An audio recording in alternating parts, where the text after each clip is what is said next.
Yo, what's up, everyone? This is Eddie Aparicio, and I'm going to be joined here by my co host, Anthony Tuan Corral, but he's having some technical difficulties at the moment. So, right now, I am flying solo. But this is Buzzer Beaters, a podcast brought to you by grumblingsmedia.com.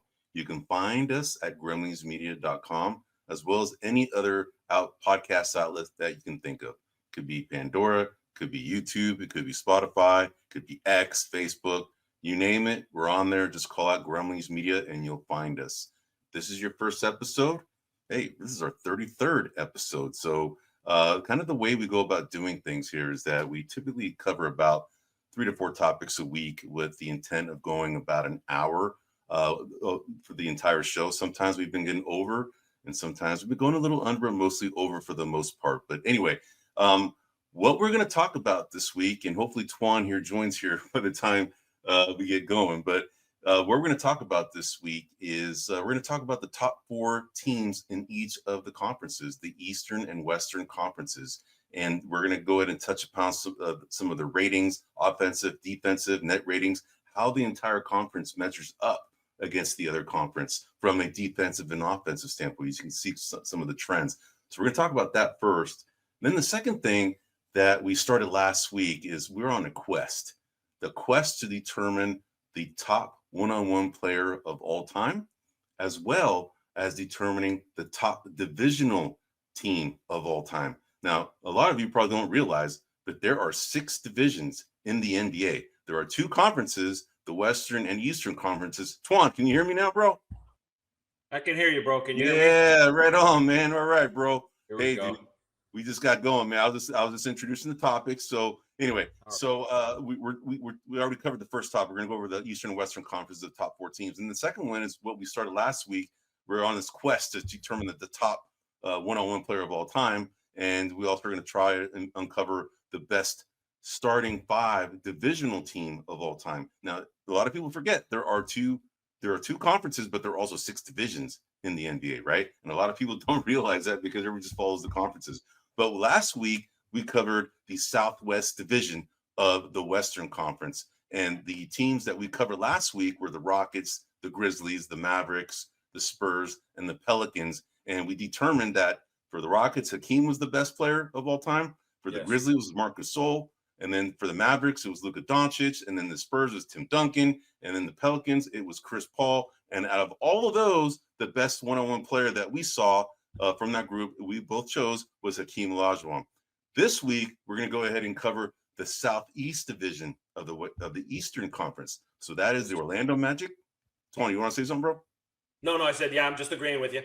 Oh, yeah, sorry, bro. I thought you were about to say something. So the Orlando Magic, the Miami Heat, the Atlanta Hawks, the Charlotte Hornets, and the Washington Wizards. Those are the ones we're going to cover. And then what we always do, we always cover this contest that we have between us. We have this fantasy team of rookies that we chose. We each have 5 players. We have a spreadsheet. We've been keeping track of the performance of all these rookies on a game-by-game basis. And we had this little bet between us. Right now I'm ahead, but we'll show you how that's kind of changing on a week-to-week basis. And then we also have a conference seedings update where we talk about what our predictions were beginning of the season and how it's really measuring up to the actual. And we have a point system that we assign to that. So that's what we're going to go ahead and cover for this week. Again, we're about an hour, sometimes a little bit under. And looks like we have a comment here.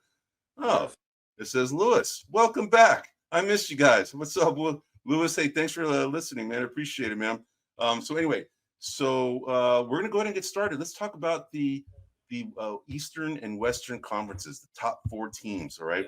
So before we get into the spreadsheet, you're going to go ahead and show that soon. But before we get into that, what you and I predicted before the season started, all right?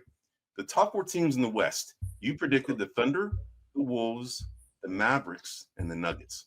I predicted the Thunder, the Wolves, the Suns, and the Mavericks. All right. Suns are nowhere to be seen right now. You're doing better. But the Wolves are also nowhere to be seen, but they're kind of trending upwards, right?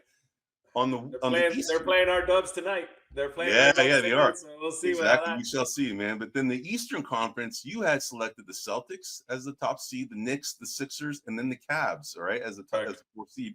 And then I picked the Celtics, Knicks, Sixers, and Bucks as my 4th seed. Right now, you're looking a little bit better, but we're both being screwed by that Sixers pick, right? Yep. So But for this, for the top 4 teams, you can go ahead and show the spreadsheet if you have it, bro. The one Yes. that has the Yep. Gonna show it right now. yeah. So what we did here, and hopefully you can blow it up a little bit because I wanted to go ahead and show you. Of course I can, Ed. Of Right course. on, brother. Right on, man. And I'm trying to find this, do the same kind of color scheme that we've done in the other. All right, here we go. We can blow that up just slightly, man, so people can see it. So they have to squint so much, man. Yeah, But you can see in the blue, there's the Eastern Conference in the West. Oh, that's the other one. That's the other. That is the other. I'm trying. Yeah, there we go. That one. Maybe if you can zoom that one a little bit, bro. Oh, that one's going out. Woo, we got to zoom in. Yeah, hold up. Where's the zoom on this bad boy? There you go. You got it. Oh, you're not. Maybe just go back, man. Yeah. Oh, Give me man, a second. Give me a second. This is an eye chart, brother. Woo. All right, hold on. Oh, there you go. You got it. There you go. That's good right there, man. People can see right there. All right. So what I did here is, again, we're going to cover the East and the West. The Eastern Conference is in blue and the West is in the kind of orange color. And what you're going to see here is the Cleveland Cavaliers. They have a net rating of offensive rating, of 121.91, which is number 1 in the entire league, right? You can see their defensive rating is 111.15. That's number 9 in the league as well. You can see I put the rankings right next to and then you see 10.76 as a net rating, and that's ranked number 2 in the entire NBA. Now, last year, the Celtics had a record 11.71 net rating. And you can see right now the Cavs are definitely pushing that again this year. We might see another record, but the Cavs are on a total roll, man. I mean, they've won 9 of the last 10, with only one loss being with the all of a suddenly hot Indiana Pacers, right? Yeah. They've beaten in this last 9 of the last 10. They've beaten the Bucks, the Thunder, the Nuggets, the Mavs, and the Pacers. I mean, those are also there's some quality opponents right there, man. And and luckily they've stayed relatively healthy. The one thing that I'll say is that we pointed this out in one of the previous shows is that when the Cavs were playing the Thunder and the Cavs did beat the Thunder, Donovan Mitchell had a crap night. He had I think he only scored 10 points the entire game, and they still beat the Thunder. That goes to show you how deep and good this Cleveland Cavaliers team. And a lot of people thought that is definitely a preview of the upcoming finals that we're going to see this year. Yeah, let's talk about the Cavs here for a second. Yeah, for sure. Let's do it. The Cavs roughly, almost identically, have the same team as last year. Last year, coming out of the playoffs, right? Yep. When they got eliminated, there was a lot of talk about the backcourt. Garland and Spider Mitchell not being able to play. Yep. Jared Allen was missing. Jared Allen was hurt. Yeah, he was hurt. But you had him, I think, 6th or 7th. I had him 4th. Neither of us had them as high as we have them right now. I'm going to ask you, because I have an opinion, but I'm going to ask you, what's the biggest difference? The coach, Atkinson. That is that's the difference. I mean, right now, Atkinson's definitely the leading candidate for Coach of the Year. I mean, he turned this team around in a big way. And you could see that he's brought the same style that the Warriors had played in the past with different personnel, right? Because Atkinson has been with the Warriors, I think, 4 years. And he actually turned down a job last year to go to, I think it might have been the Sixers. I forgot which team. One of the teams that they were looking for a coach, and Atkinson just declined and decided to stay another year with the Warriors. Turned out to be a really good move, man, because now he's easily going to be the Coach of the Year, especially if the Cavaliers continue on this path right now, man. So, but that's the only real difference, really. There haven't been really any major personnel changes. It's pretty much the same. I think what happens is that you get a lot of people that get more familiar with each other, right? And when you have consistency, with as far as the personnel, you get a lot more bonding, a lot more team chemistry. You just get a lot of these nuanced things that only good teams have. So we'll see what happens here, but they're on a roll, man. I agree. I would put Atkinson at number 1, but I would put right below there at number 2. Not quite 1A, but at number 2 is the evolution of Mobley. I think that's he's definitely. I mean, the reason why they're winning. Yeah, correct. The reason for the difference between this year and I think that the other thing is that you remember last offseason there was a lot of talk about the backcourt that they couldn't play together, right? Donovan Mitchell, Garland. We were even talking even before during the draft that this thing's going to get broken up, and they're going to have to draft probably another guard, right? Because one of those guys is going to be dealt. Well, Atkinson definitely put that thing together and made this thing work, because now they are probably considered the most dangerously offensive gifted backcourt in the NBA right now. You know, I agree. They're only, and this is from years of Warriors punishment, the only negative mark I would put on that backcourt is that they're small. Yeah, they are small. And historically, outside of the Detroit Pistons, historically, small backcourts don't have a lot of success in the postseason. Yeah, but the thing is, the Pistons, they had a good front court. They had guys who can just bruise and bang, in the lane, right? Of course, the rules changed because they can't do that anymore. But you have kind of the same thing right now with, both Jared Allen and Evan Mobley being the guys who could kind of take away, anytime those guys can't get in front of their players, Donovan Mitchell or Darius Garland can't stay in front of their offensive player. If they get blown by and go to the basket, you have two guys you have to worry about, and they're both very good, right? So that's a big difference. But anyway, and the other thing Atkinson made work, and I don't know if you recall, we did have conversations about whether Jared Allen and Evan Mobley would both be on the team. Right. Whether they're a duplicate of the same player. And, at that point, at least last season, I saw Mobley more of a defensive player than an offensive player. Jared Allen's always been more of a defensive player than an offensive player, but he's made that work as well. So, hey, man, kudos to them, man. They're making it work. But you can see that, they're number 1 in offense, number 9 in defense, and then overall number 2. They're shining. Let's go on to the next team, the Boston Celtics, right? The Boston Celtics have a net rating of 9.65. We already mentioned that they had an 11.71 net rating last year, which was an all-time record.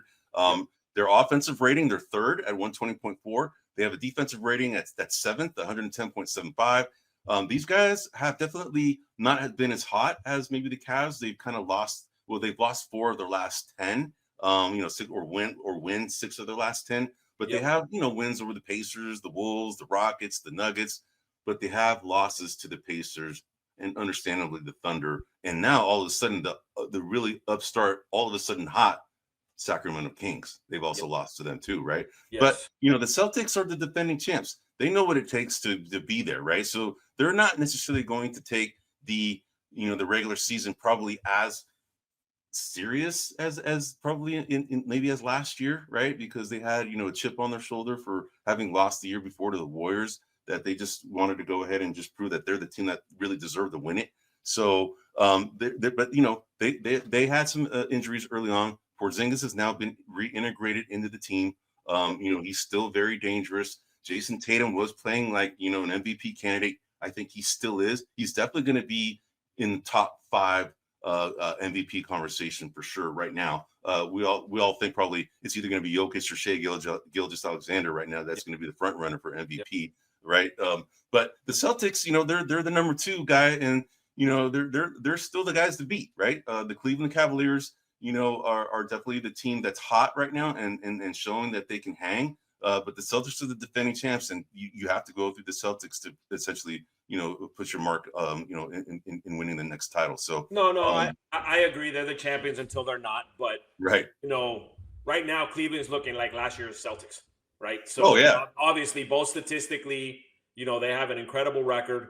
Right now they're definitely the team to beat. But you're right, Boston's the champs until they're not. So we'll see what it looks like come crunch time, come postseason. That's going to be a whole different animal. And Boston's a very, very good defensive team.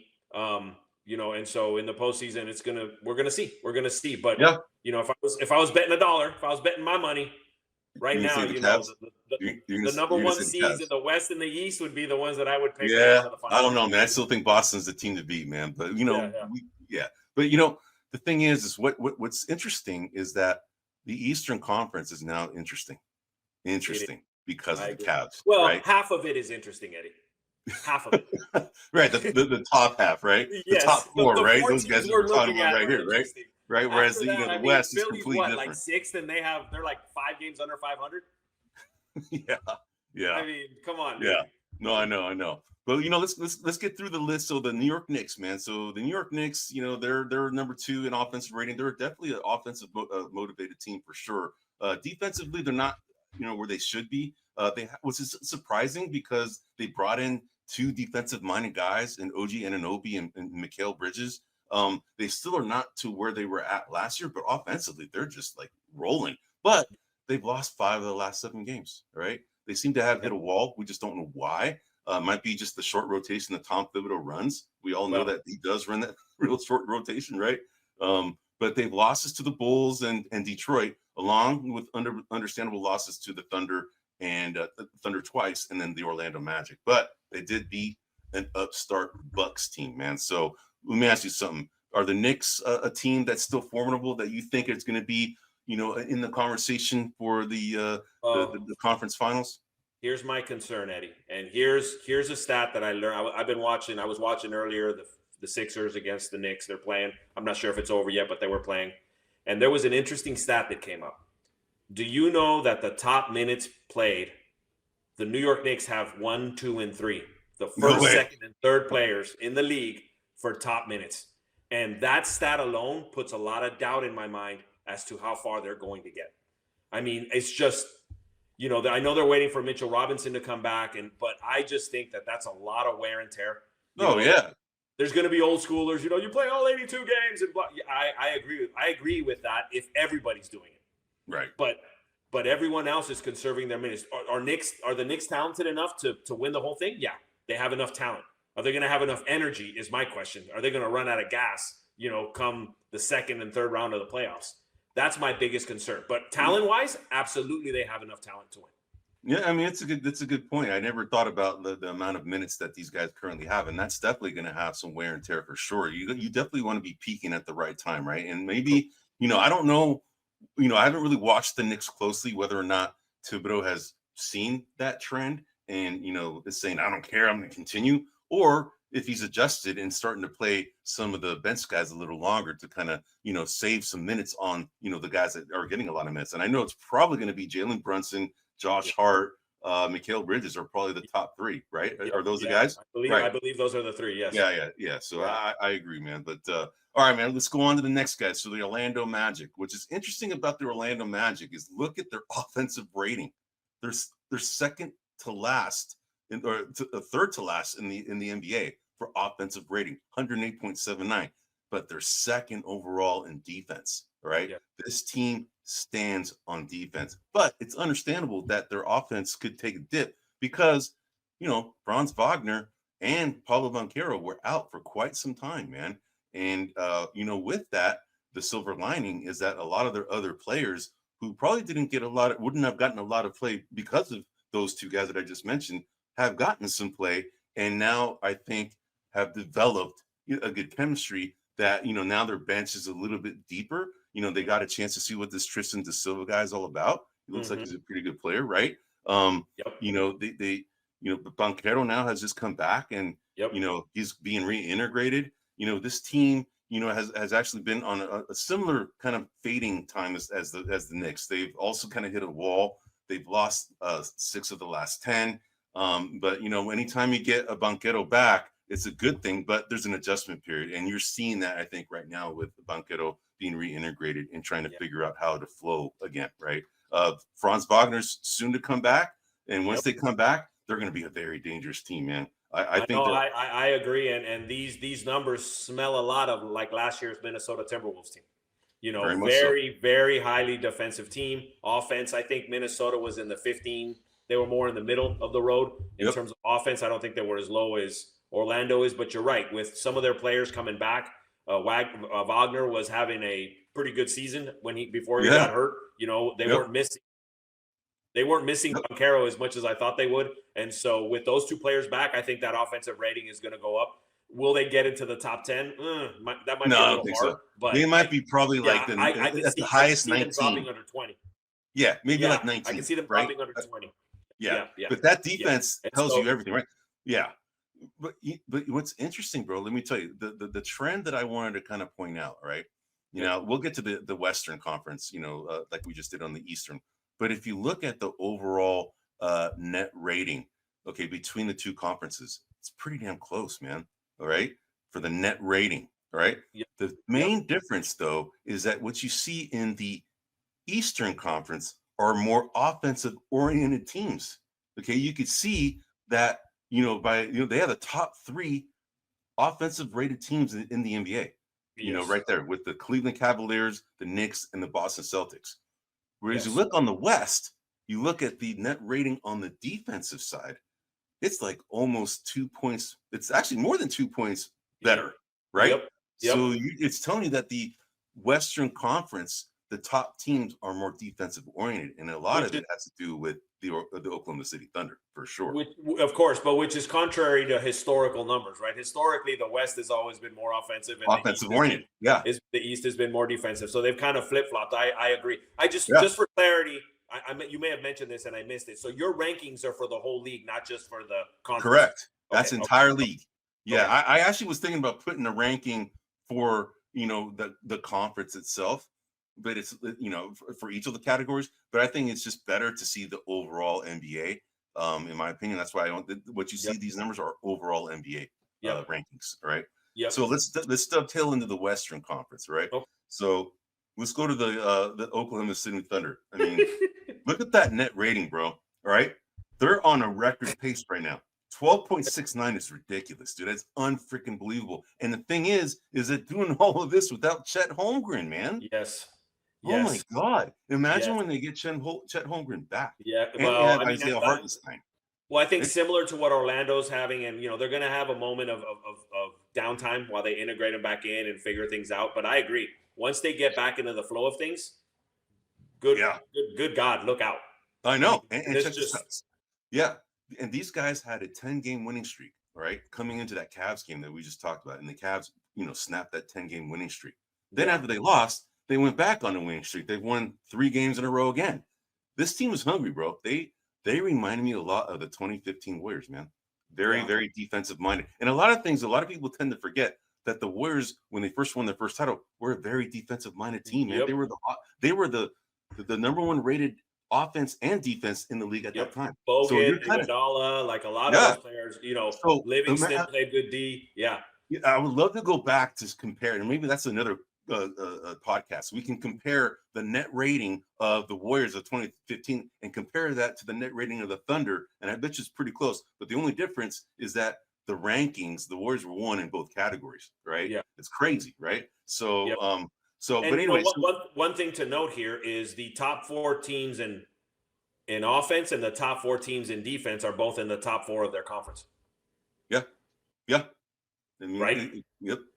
Which of course makes sense, but goes to show you, man. There's some proof for the and with Orlando being the exception of having a very poor offense. Yep, they're the only ones though, but they have a really good defense. I mean, look at that 107. That's crazy. I mean, but look how great freaking Oklahoma City's Thunder defensive rating is. No, they're better than last year's Celtics. Yeah, 103.69. That's crazy good, man. All right, so. This team is hungry. This team just oozes defense. You can just see when they play, they are just locked down defense. And Shai Gilgeous-Alexander, he looks like a star. I mean, he is a star. And, he just came out of nowhere, man. All of a sudden, just boom, he just appeared, right? And he's going to be, I think right now, it's either him or Jokic right now that are leading. It's probably a close race between those two, but Jokic is ridiculous. He's having a great year again. So let's go to the Rockets, man. The Rockets, they have won 9 of their last 12 with notable wins over the Mavericks, the Lakers, and Memphis twice, right? This team also oozes defense, and we were talking about this last year that it was kind of counterintuitive. We thought these guys might have been more of an offensive team just by the way they kind of look, right? With their personnel. But man, they are a very defensive-minded team. They're a very gritty team, very gritty. Very gritty, man. And the third best defense in the NBA.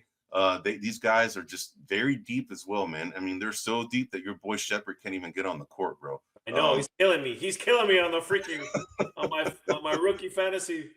Yeah, exactly, man.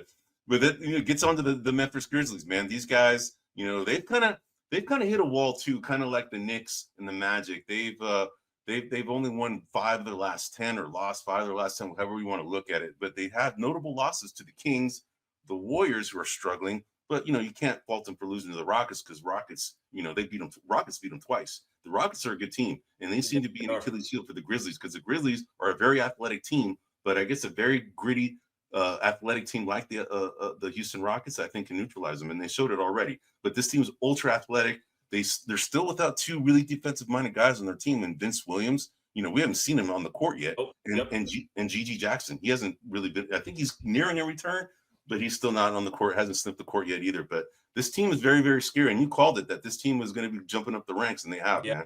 Anything you want to say about? I didn't think that. I still think they don't end at the 3. I think they end somewhere lower. Okay. But right now, like, yeah, they're definitely moving up the ranks. They're definitely being more, obviously that out of all the teams, let me see, they're probably the most balanced on offense and defense, huh? Yeah, because they're the top 5. They're top 5 in both categories. In both, yeah. So they're the most evenly balanced between offense and defense. They're the only team that's the most evenly balanced out of everybody that we have. Correct. On the right? I mean, the only one that's probably closest is probably the Boston Celtics because they're 3 and 7, whereas the Cavs are 1 and 9, right? Yeah. And the other ones are 2-17 and 28 and 2. I mean, that's ridiculous. Wow. But anyway, yeah, you're right. I mean, this team, John Morant, I don't think he is the same. He hasn't shown that he's the same player yet, but we know it's in him. He's gonna get his legs under him again and have that swag. He definitely just has missed. He's kind of missing a step a little bit. I don't know what it is. He's just not as explosive as he's shown in the past. But we know he has it in him. He's not an old guy. I think he's just definitely not. Watching his career is going to be interesting, because I think of like I don't think they're alike, but I think of players like Vince Carter. Like Vince Carter, I remember thinking, when Antoine Jameson and Vince Carter got drafted, I think 4 and 5 that year. And I remember thinking, well, Vince Carter's going to be good up until his athleticism. He can't use it anymore. Right. And he actually developed into a very much a shooter. He kind of extended his career, which made me rethink, a lot of these things. And, I'm watching John Morant and, right now, a lot of his ability is based on his jumping ability, his athleticism, his athleticism. So I'm curious, as he starts to mature, because he's been in the league, what now? 6 seasons, 7 seasons? I don't think he's been that long. It's maybe 5. Okay. Maybe 5. Okay. Yeah. So at some point within the next 5 years, he's going to have to start recalibrating his game a little bit. I would have. It's going to wear and tear. There's a lot of wear and tear for him, the way he plays. He's got to figure out, play differently, smarter, right? Yeah. All right, man. So let's go to the last team, and that is the Denver Nuggets. These guys have gotten hot lately, man. They won 8 out of their last 10. Murray was hot last night, bro. What was that? Murray was hot last night. Oh yeah, dude. He had 45 points, man. Yeah. So, and I had him in a few of my fantasy teams, but unfortunately, everybody else kind of sucked. But anyway, so they had notable wins against the Clippers, the Mavs twice, and the all of a sudden really good San Antonio Spurs. They're playing well as well. But yes, they are. Jokic is playing out of his mind, dude. I mean, dude, from a fantasy basketball perspective, this guy has been like in the 70 to 80 point range consistently, man. All right. I mean, on FanDuel, this guy's costing almost $13,000 alone. Okay. That's ridiculous. That just goes to show you that this guy is a stat stuffing machine. He's playing out of his mind. This team, unfortunately, they rely heavily on this guy being this good every night. And of course, Jamal Murray has to be good for these guys to really compete.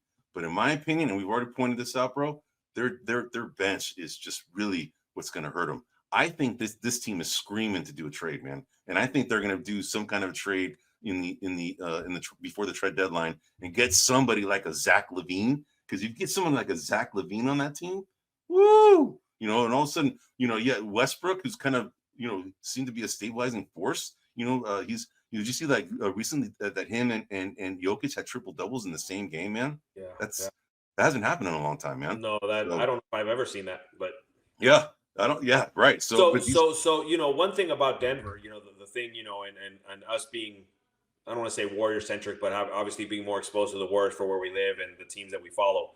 There's a lot of talk on talk radio here that we're wasting away. Steph Curry, we got to build something around him. There's a lot of anxiety around what are we going to do? We can't do that. And, and I've always been one to believe, he's got 4 rings.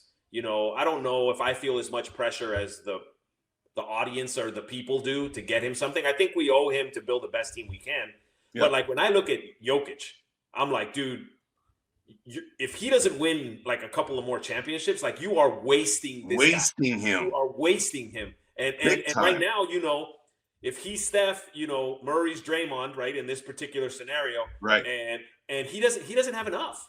He doesn't have enough. He doesn't. I mean, Michael Porter is a decent player. All right. He's not like, I mean, he's kind of their Klay Thompson, honestly. All right. He is. Yeah, but he's not Klay. He's not Klay. In Klay's prime, he's not but Klay. He's kind of poor man's Klay, right? Yeah, he is. Aaron Gordon, very good player. Very good defensive-minded power forward type. He can jump out of the gym, you know, but he's been kind of in and out of the lineup because of injuries.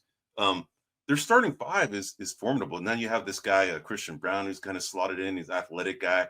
But after that, dude, they're hurting. Russell Westbrook has kind of saved them, honestly. Yeah. This team, if they didn't have Russell Westbrook, this team would be in a world of hurt, bro, because they have nobody else other than Julian Strother coming off the bench. You know, a Peyton Watson sometimes, you know, coming off the bench, but he's a defensive-minded guy.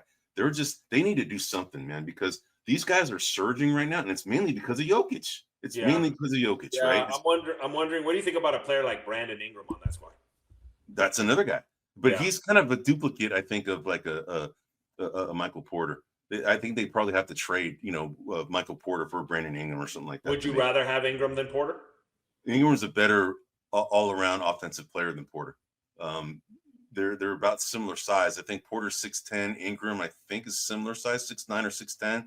Yeah. But Ingram can handle the ball, you know, and Porter can't handle it like Ingram. They both probably are similar from a defensive standpoint, but I would say that Ingram's a more refined offensive player because he can score at all levels, whereas Porter's kind of limited. You know, he doesn't dribble that well. He can't drive as well as Brandon Ingram. I think Brandon Ingram would be a great fit, but you can't have both those guys on the team. Well, what about the trade player of the minute, Butler? Jimmy Butler? Jimmy Butler out there. Jimmy Butler would be really good for this team, dude. I agree. I mean, but I think he'd only really good for this team because they're not going to sign him. I mean, they're not. I mean, and I don't think he'd come if he's not going to get a contract. Yeah, right beyond next year. That song is getting ugly, man. That's a whole other show in and of itself. But absolutely, man. Yeah. But all right, bro. So before we segue, I'm gonna get on my soapbox for 1 second, and then I'll get off just 1 second. You know, you and I are old. We're old school. Yeah. God, I love Pat Riley. Yeah. God, I love the fact that he doesn't take these guys crap. Yeah. And is, you know, I don't care, bro. I don't care. You're not this. You're not that. You know. I get it, but Butler's under contract. He's still got this year and next year. You know, $52 million. I get that he's, you know, he's trying to look out for himself. He's trying to, but man, like he you know, this is a trend for him. He did it in Minnesota. You know, he did it a little bit in Philly, and then now he's trying to do it again. And you know, part of me wants Pat Riley not to do anything with him and just have him languish there and figure out, you know, what's he going to do. Obviously, it's in his best interest to trade him and see what he can get of value for him, But man, just they're going to trade him. I think I don't think they're going to. This is going to get too ugly if he continues to stay on the team. It's going to disrupt the team chemistry, man. You know. Yeah, but I mean, let me ask you this, Eddie: is anybody in the NBA paying Jimmy Butler more than $52 million next year? Let me see. The only the real crappy teams that want to kind of make a mark and start trending for next year, but I don't think Jimmy Butler will go to a team like that. Yeah, Jimmy Butler's going to dictate where he wants to go, and definitely. Yeah, so I see him being traded. I just don't see the team wanting to take him without knowing his contract future.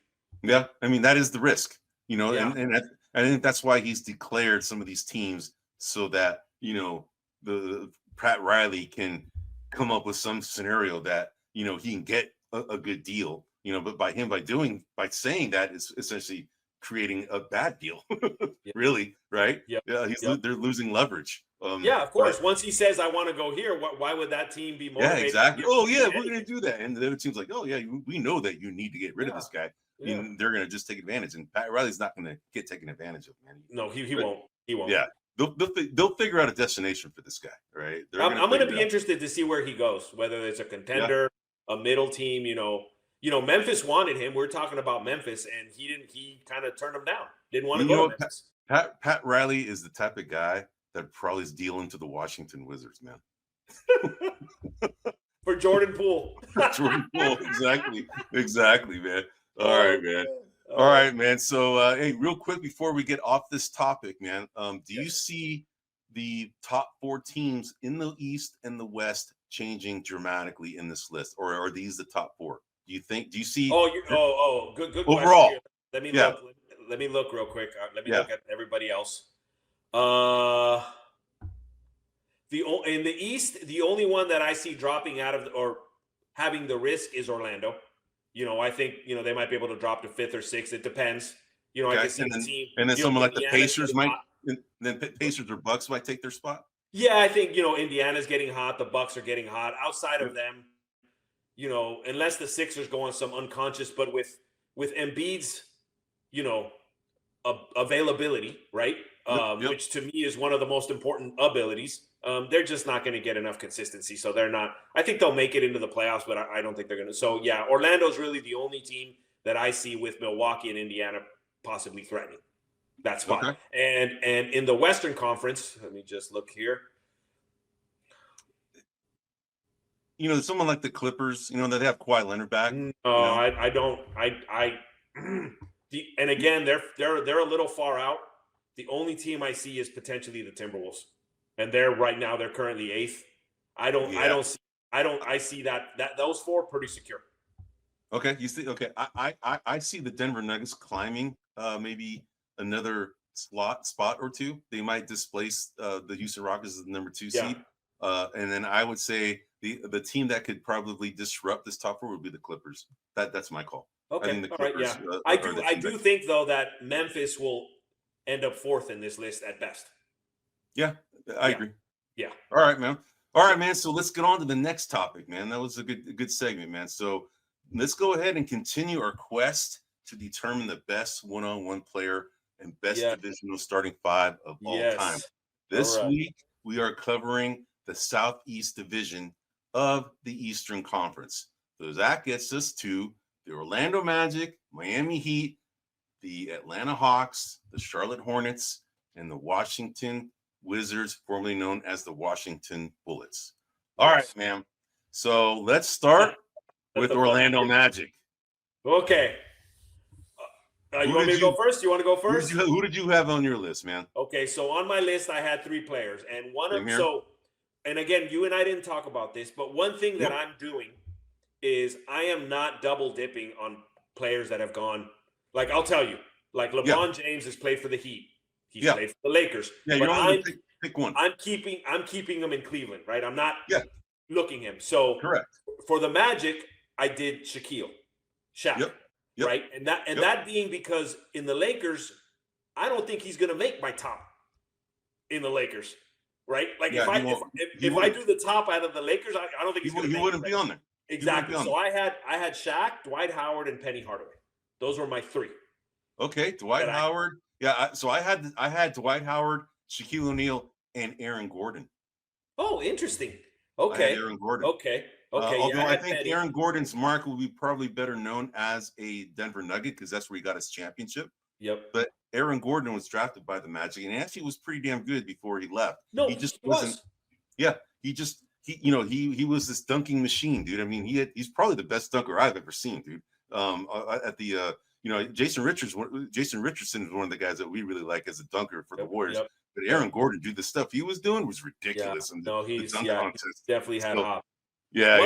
One guy that I considered was Nick Anderson, but but he's on the same level, man. Dwight Howard, Shaquille O'Neal. I considered him, but okay. So we've got then between us, we've got Shaq, Dwight Howard, Penny Hardaway, and Aaron Gordon. Okay, I went with Shaq. Same here. That was easy. Shaquille O'Neal is the guy that we're picking out of the Orlando Magic as the best player from that franchise. Yep. All right. Now, let's go on to the Miami Heat. All right. I'll go ahead and give you my list. I have 5 guys to choose from. You remember Steve Smith? I do. Okay. I had him as one. Dwayne Wade. Yes. Out of Marquette. Yes. Bam Adebayo. Yes. I think his name is Adresius, or he has a cool name, Adresius, or something like that. It's a cool name. He's goes by Bam, I guess, because his mom called him Bam. But anyway, I have for those who watch Flintstones. I have a Tim Hardaway Sr., by the way. Oh, I can. Right? Okay. Yep. But he's a Warrior, but he's definitely made his mark as a Heat, right? So I put him on there. And then Chris Bosh. Those are the guys that I have on there as the best players out of the Miami Heat. What about you, man? So I went through all those names, including Haslam. I considered Haslam, but Yep. at the end of the day, I ended up with a list of one, just one, which was Dwayne Wade. That's what I had too. No, but I'm saying no. The reason I only had because like Steve Smith, I think of him. I think of the Hawks, right? Yeah. Tim Hardaway, I think of the Warriors. Warriors. And so for me, to me, he is Miami Heat. Yeah. Like that was it. Like even Shaq for a minute played with the Heat. I mean, it was after his Lakers, but yeah, I had a list of one. That was the only time that I only had one. I had one for the Heat, two for the Pelicans, and two for the Mavericks. Everyone else had 3 or more. All right, man. So, okay. Now, I got to tell you, man, this one was a hard one to pick, man. The Atlanta Hawks.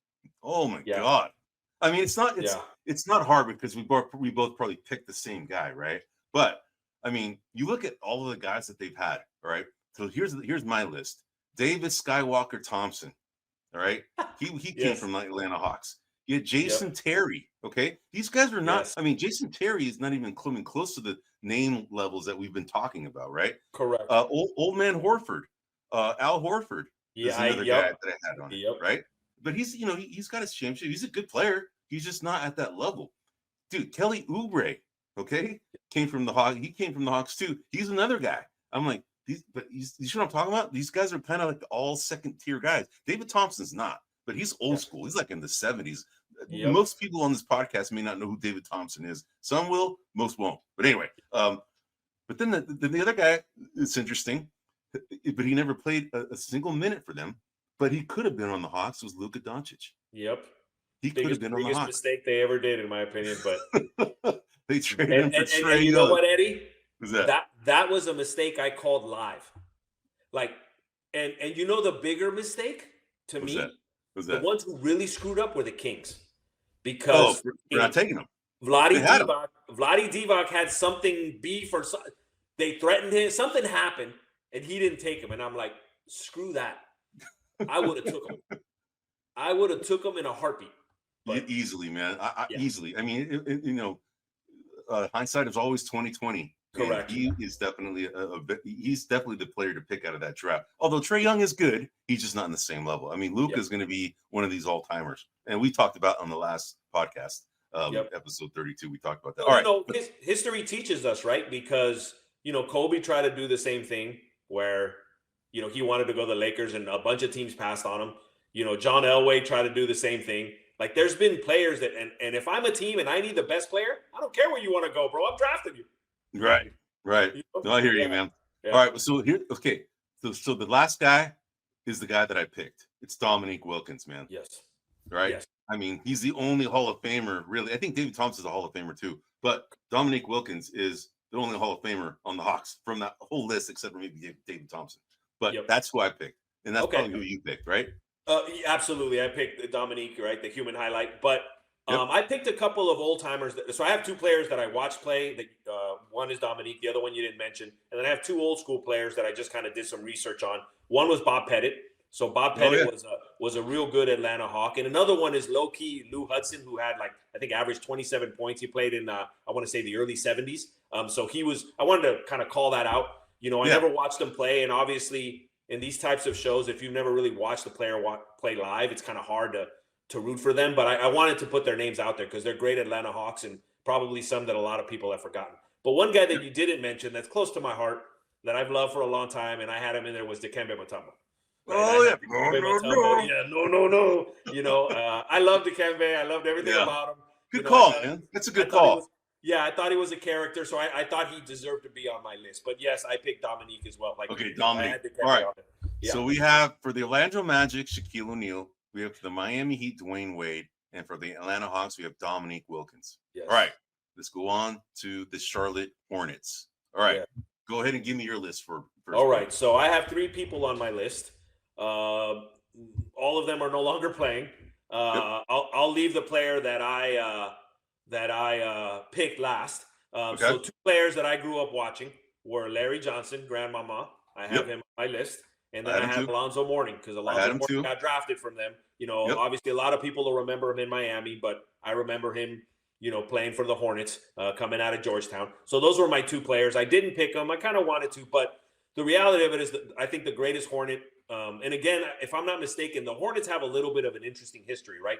Because the original Hornets became the Pelicans, Yes. and then it kind of restarted. So I'm not picking any, it's hard to kind of who you're going to pick. But I went with Kemba Walker as my number one guy for the Charlotte Hornets. Interesting. Yes, I went with Kemba Walker. Yeah. All right. Interesting. Yeah. All right. So I'll go through my list. All right, bro. Yeah. And we're gonna have the difference here. So we're gonna have to make a case on who we want to pick, right? So I have Larry Johnson for sure, Alonzo Mourning, LaMelo Ball. Okay, even though even though it's early on in his career, he's got the potential to be one of the best, right? From the Hornets. You have Kemba Walker, the same guy that that you picked as well, or he's the guy that you picked. But interestingly enough, you know who actually got drafted by the Hornets but got traded to the Lakers? Yeah, Kobe Bryant. Kobe Bryant. Yes. They could have had Kobe Bryant, man. Yes. Right? The Warriors could have had Kobe Bryant. They could have drafted a lot of players, Kobe and Bryant. The Hornets were one of those players. And you know who they traded for? No. If I remember right, and he ended up coming back, I thought Vlade Divac was part of that trade. Was he really? I believe it was. I'm not sure, man. I'm not sure. So I can't confidently tell you one way or the other, man. Yeah, I have to look that up, but I believe they sent Vlade Divac out to the Hornets, and Kobe came. That was part of that trade. But yes, Kobe Bryant. He could have been. He could have been there, man. Another guy that could have stepped foot on the Hornets but got traded to the Clippers. Do you know who this is? A recent player.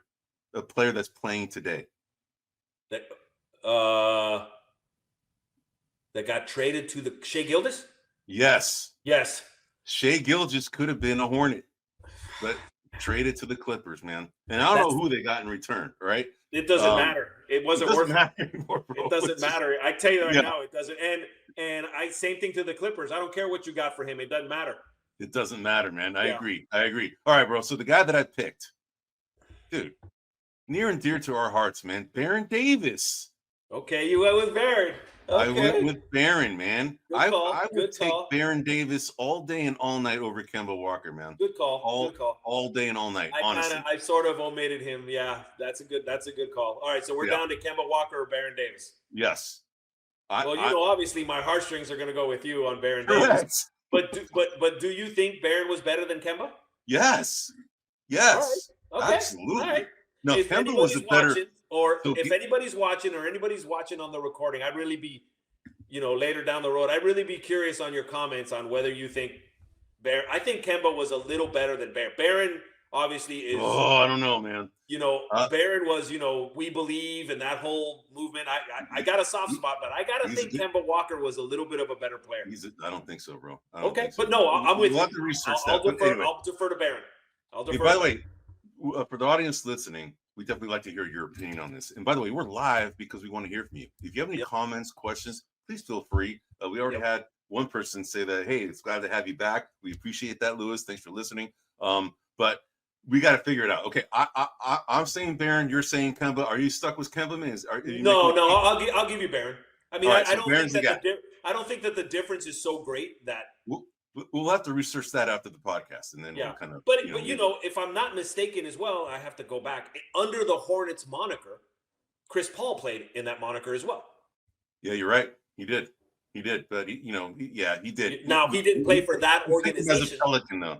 Yeah, we picked him as a Pelican. Yeah, correct. But he didn't play for that organization. But he did play under the Hornets name. Yeah, I hear you. You're right. I hear you. Yeah. But we already picked him for the other guys, man. So all right, man. Yep. So Baron Davis. So the last team that we're going to cover for this quest to determine the best overall divisional team in this South East division of the Eastern Conference is the Washington Wizards, also known as the Washington Bullets prior. All right, man. This one was also an interesting list, man. I'll give you my list first, bro. All right. Okay. All right. So now these guys were before my time. Earl the Pearl Monroe. Yes, I remember. Right? Wes Unseld. Yes. Rick Mahorn. Yes. Although most remember him as a Piston.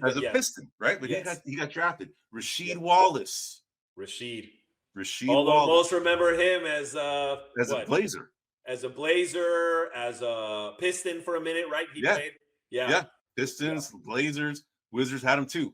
Richard Rip Hamilton out of Rip Hamilton. Connecticut. All right. He was He's drafted by the Wizards? Yeah.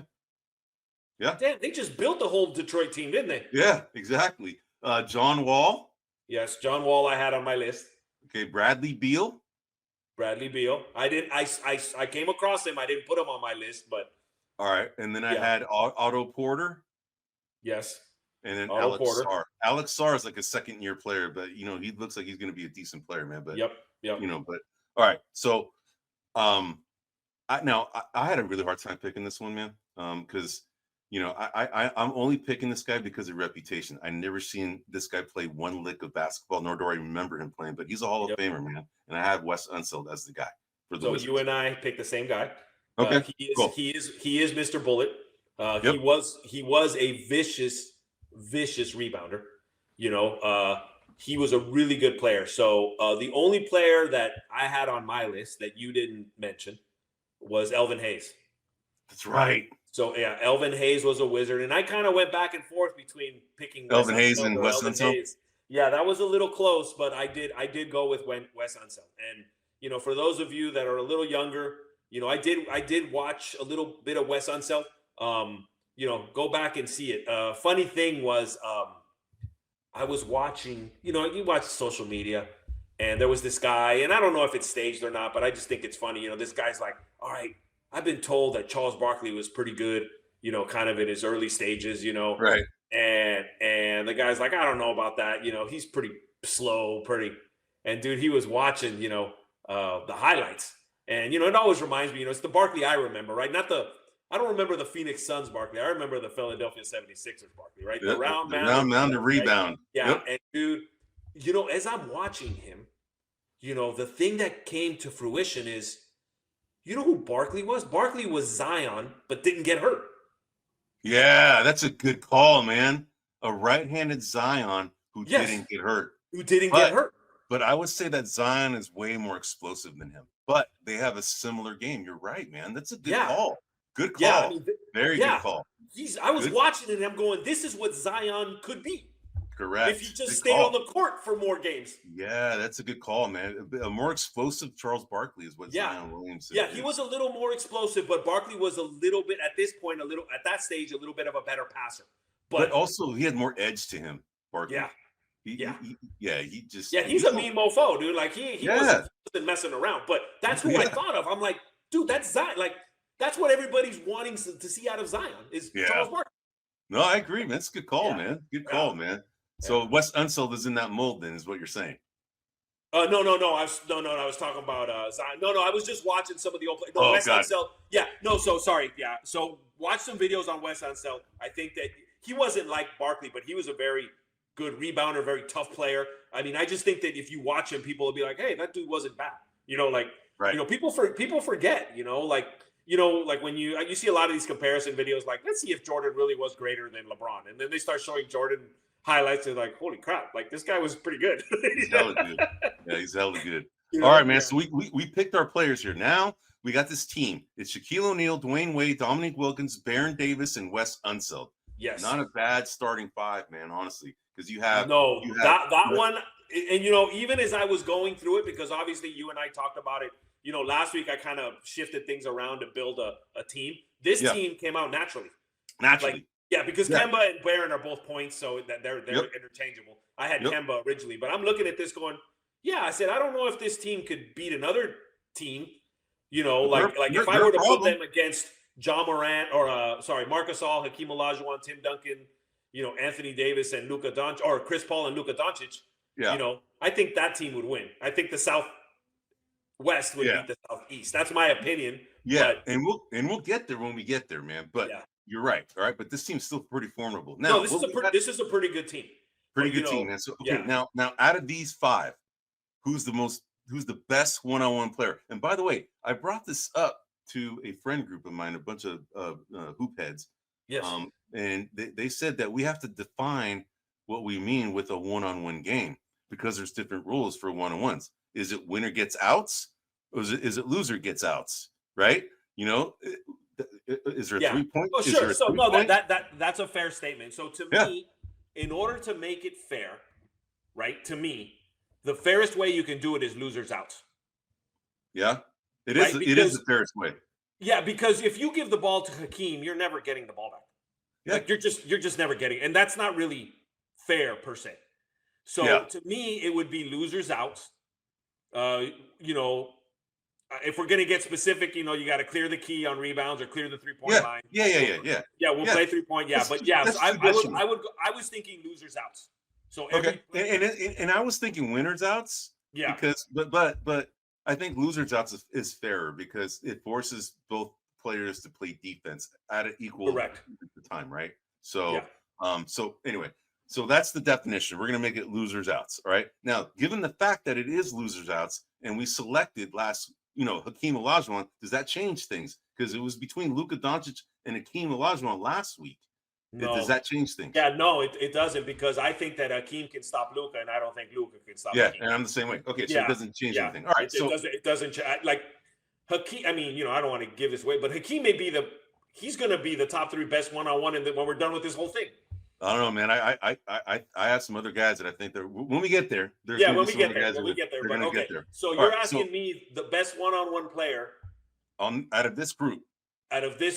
Man. Okay, so right off the bat, I would eliminate Wes Unseld, Baron Davis, right off the bat, just because I don't. So I'm left with Dwayne Wade, Shaq, and Dominique. Yes. With losers out. Yes. I really want to go Dominique on this one, Eddie. I want to go Dominique. Because losers outs changes things because it's going to be a little bit more grueling. Meaning that you're going to be playing for a longer period of time than you probably would if it was winners outs. So Shaq, being a 300-pound whatever it is, he's going to tire. He's going to need a lot of timeouts. He's going to need like a 12-pack of water and maybe a case of Bud to get him through the game, man. But that changes. That's why we had to kind of define the one-on-one rules, right? Now, so I would lean towards Shaq just because he's so freaking big and he's going to be hard to stop once he has the ball. Does he have a chance to stop Dominique in space? It's going to be hard because Dominique is pretty fast, right? So here's my thing, right? So Shaq is strong. He is powerful, right? But if we're taking the ball out at the top of the 3, and Dominique guards him from the top of the 3, does Shaq's footwork have enough to get him to a comfortable spot? Yep. So that's where I'm like with Hakeem. There's no doubt. Like Hakeem's got the footwork, right? But that's the only thing that I'm thinking about because Shaq's a horrible shooter. Right? I know, but the losers outs does make things different. So I just want to call out Lewis Elvin Hayes was a great choice. Thank you. Yes. And then he also indicated any 3-point. Is there 3-point shot in your one-on-one? Yes. There is. There is 3-pointers in this scenario, right? So that change. The hoop heads that I was talking to you about. When I brought up the Hakeem Olajuwon and Luka from last week, dude, there was a lot of discussion on that one, man. A lot of discussion. Some people were going Luka strong. Yeah, they're saying, 3 is more than 2, right? And I go, my whole argument was that Luka has no shot of stopping Hakeem, right? No shot. Now Hakeem has a shot at stopping Luka. Oh, they're like, oh yeah, but Luka's kind of like crafty and he's gonna make him this. I don't care, man.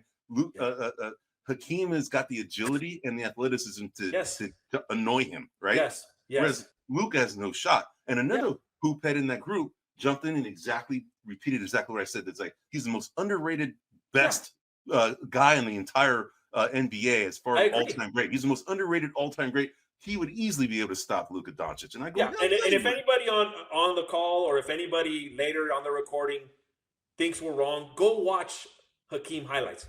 In particular, go watch. Shaquille went to the NBA Finals his rookie year, and go watch how Hakeem dominated Shaq. I mean, completely dominated Shaq. Go watch that because Hakeem was just a beast. Now we've given him his kudos. You and I love Hakeem. The dream. So I'm going back and forth. This is a hard one for me, Eddie. We have to agree on this, man. So that's why we have to figure it out. I'm in between Shaq and Dominique too. Yeah. I think although Dwayne Wade is good too, but I think Dominique is he's a bigger, faster, version of Dwayne Wade. So that's why I would pick him. He's just So I want to stay with Dominique for the simple reason is if I'm Dominique and I'm guarding Shaq, right? yeah. Yeah. I'm going to guard him from the top. Obviously, we're taking the ball out at the top of the three. Yes. Right? Yeah. I'm guarding Shaq right from there. And I think you're talking about being tired. Yeah, Shaq's going to push him and shove him and do all that. But I think Shaq's going to wear down after a while. Yeah, he now, will. The other, so at some point, he's going to start taking shots. And that's where I think Dominique wins it. Yeah. I mean, it's a good call. What changes everything is the losers outs, man. Yeah, the losers out. I agree. That was a good bring up on your case. Yeah. I'm not gonna stick. I mean, I'm gonna hear you out if you want to argue Shaq, but right now I'm becoming more comfortable with the idea. Yeah, it's just because the losers out things changed it. Honestly, because correct. That's more. It's more grueling of it's a longer game for one, and a bigger guy like him is going to tire out. And the only shot Shaq really has is kind of backing him down, dunking, shooting, right? And the more tired he gets, the more he's gonna miss some of those probably little hooks, right? Yep. And Dominique's gonna get it back, and then he's just too fast. So I'm gonna give Dominique the nod because I think you're right. The loser out things changed it. So Dominique's the guy. That's who we're picking. The guy. All right. Now I want to hear this. Bring that to your buddies and see what kind I know. I will. For next week because that's kind of cool. I like that. All right, man. So that's it for that segment. Good segment. We're at an hour now, bro. And we're almost at it. So now we're going to go to our rookie watch and conference standings seedings update, which cover every game every week. What's happened here, bro, is that my players are really starting to show up now, bro. They are. The delta is getting larger now, bro. Unfortunately. I know. I'm getting worried now. I'll be honest. I'm getting worried. All right, man. So, I don't know if so here we are. So go ahead and scroll almost to the far, we're at the game 30, 38, 39 in that range. So, okay, right there, man. So you can see the game, you guys should probably scroll a little bit more over. You could see that right now, the difference right now is 577.8 points. You can see right now that on my team, Alex Sarr has almost reached 1,000 points for the season, right? Yeah. That's a lot, right? Yeah. And what's interesting, the latest rookie ladder that just came out, I think yesterday, has him as the number one guy, right? You see how much that thing shifts on a month-to-month basis, right? It was Jalen Wells, and then freaking, it was Bub Carrington, and now it's this guy, and then Zach Edey, right? It's been shifting dramatically, right? But right now they have Alex Sarr as the guy. But you can see it as we're tracking how well these guys are doing on a night-by-night basis. We're kind of really seeing like which guys are really putting on the stats, right? Yeah. And that's what a lot of these guys are watching is points and stats, rebounds, assists. This is what accumulates here, right? So Alex Sarr's got almost 1,000 points. Right now, I would say that the games on a game-by-game basis, game 34, there's a big delta right there. Game 35 is a big delta again. Game 36 is pretty close, right? It's not that big of a delta. Game 37, it's getting, the thing is that Sarr, Edey, and Castle are my big three. And what's happening is that now Cody Williams is playing now. And then you also have Jamal Shed playing, right? And what's happening with your team is that Bucelis is starting to get some time, but he's not getting significant time. You got Reed Shepard. They need to trade Zach Levine. They need to start Zach Levine. I mean, or whatever. They need to train him to bring him in. Exactly. So Bucelis gets to play, but Reed Shepard's not getting any game, dude. He's not getting any. He's not getting any time. And you know what, Eddie? Obviously, I'd like him to play, but with Houston being in the top four and then I see why he's not playing. I mean, it's obvious. It's obviously the right decision. That bums me out, but that's obviously the right decision. Yeah.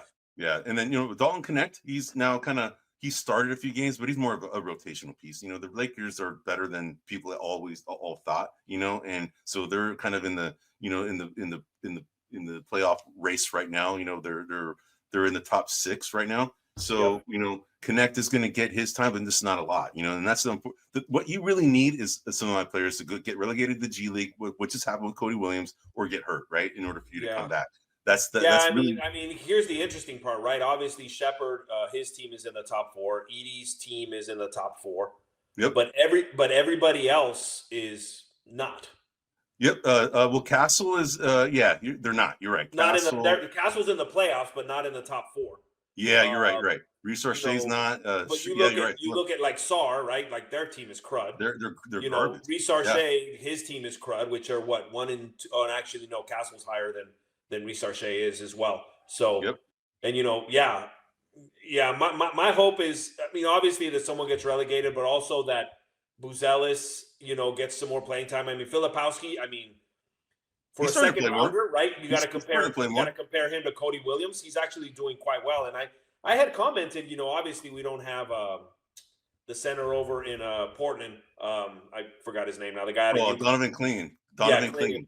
Yeah. So, I don't know what his numbers are looking like, but I told you, I said I thought there was a lot of value for Filipowski in the second round. Yeah. I'm like, dude, that's a pretty good player to get in the second round. No, I agree, man. And actually, what's interesting is that your second round guy versus my second round guy. My second round guy actually is Jamal Shed, by the way.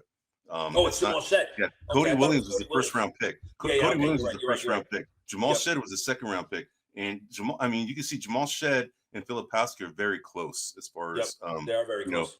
Yeah, and so he's been kind of helping my team kind of separate Jamal Shed because he has been getting time. Because Cody Williams he was like an anchor on my team, man. But like I said, man, it's fun. We're keeping track. Right now, based on our teams, out of all of the guys, Alex Sarr is the one who's actually, stands out. If you see like how much he's really doing compared to everybody else. No, I agree. I'm hoping Resource Shea can pick it up a little bit, and get his numbers up. And outside of that, my hope is, I mean, I think Connect is going to be where he's at. I don't think he's going to go much higher in terms of his averages, just because he's on a playoff contending team and they've got other players there that they got to distribute the ball to. My one hope is Buzelis. Like if he can start, and he's starting to play more. Yeah, he might. Yeah. He's starting to play more. So maybe he can start doing some damage. But I'm getting concerned. We got a whole another half of the season. Primarily with I think my biggest concern is Castle. He's proving to develop a lot quicker than I thought. For some reason I thought he was just going to be more of a defensive guy this year and work his way into the other stats. But he's look at game 33. Yeah, game 38, he had 33 points. No, I know. Yeah. And then Sarr had 35.1 points. Yep, that's a big one, bro. But yes, it is. All right, man. Well, Eddie's gloating. America, in case you don't know, Eddie's gloating. So just I am kind of let him enjoy. Look at him. Look at that glow on his face. I'm enjoying it. I enjoy winning, bro. But anyway. Hey, that marks the show, man. We covered 3 topics. We went ahead and covered the top 4 teams in the East and the West. We definitely talked about some of the ratings and how they look from conference to conference basis. What's interesting is that the Eastern Conference is very offensive centric, right? The best teams are all top rated offensively, whereas the West, the top teams are all very defensive minded, right? So that's an interesting trend to see when you compare the top 4 teams from both conferences. So we got to see that. Then we talked about the quest to determine the best one-on-one player and the best divisional team of all time. This week we focused on the Southeast Conference of the Eastern Conference, and that's where the Magic Heat, the Miami Heat, the Atlanta Hawks, the Charlotte Hornets, and the Washington Wizards. We picked Shaq, we picked Dwayne Wade, we picked Dominique Wilkins, Baron Davis, and then we picked Wes Unseld as the starting 5. And out of all of these guys, the best one-on-one player we selected was Dominique Wilkins. And then we covered what we covered at the end of all of our shows is we talk about the rookie watch. And by the way, we didn't talk about the conference standings. Actually, you know what? You're killing me on that. I think that's probably why I didn't want to show it. I see how it is. Yeah. But you're killing me. You're winning 65 to 57 right now, right? All right. We didn't get to show it. I see what's happening here. This is rigged. I just forgot, bro. I just forgot. Honestly, I really just did forget. That's all good. I know. I'm good, brother. I really did. But anyway, that's our show for this week. We're gonna go ahead and cover this quest for the best one-on-one player and divisional team for the next 5 weeks. We're gonna get down to the best team, the best one-on-one. It's gonna be a process that we're gonna talk to you every week. Next week, we're gonna go back to the Western Conference, and we're going to go ahead and probably focus on the Pacific Division. We're going to come back to the Lakers, the Clippers, the Warriors, the Kings, and the Suns to determine. That's going to be an interesting top 5 right there, man. That team is going to be brutal. They're going to be really good, man. That's a heavy list right there. Yeah, man. So we're going to cover that next week, and the best one-on-one player of that group is going to be very interesting. So, but anyway, this is Buzzer Beaters. I'm Eddie Aparicio. This is Anthony Tuan Corral. You can find us at grumblingsmedia.com. You can find us on any podcast outlets such as YouTube, Spotify, Pandora, X, Facebook, you name it, you can find us. Just make sure you call out Grumblings Media. Again, this is Buzzer Beaters. This is Anthony Tuan Corral. I'm Eddie Aparicio. We're also known as the Cisco Kids, and we are going to go ahead and sign off and have a good rest of the week. Good night, everyone. Hey everybody, this is Big John from Grumblings Media, and I just want to say thank you for watching our content. If you want to support our efforts here at Grumblings Media, just smash the subscribe button right here, totally free, or just go ahead and consume more of our great content. Click either one of these 2 boxes.